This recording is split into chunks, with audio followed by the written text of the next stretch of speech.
it feels a little bit like a middle finger to business, especially from an administration that's like, hey, we're so pro-business. To get that was like the most anti-business thing I could imagine.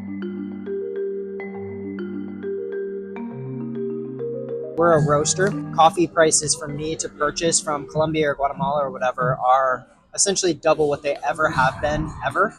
And when you add on like 10 or 30 or 50% tariff on top of that, you have roasters, small businesses like us that are trying to figure out how to navigate that while people in the market are only willing to pay a certain amount for coffee.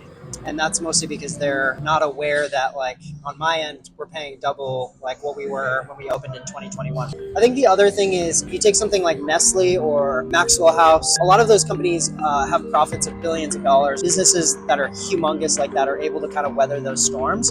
Tariffs especially are brutal on small business. I think the number one thing that a lot of people don't understand is I'll purchase coffee for 2025 in 2024. Even though I had paid for that coffee or maybe reserved it, the tariffs don't kick in or didn't kick in till later, but it still applied to everything I had contracted that was on a boat. I try to not make this a super huge political thing, but I think one thing that like a lot of times is happening politically is people are celebrating new tariff revenue.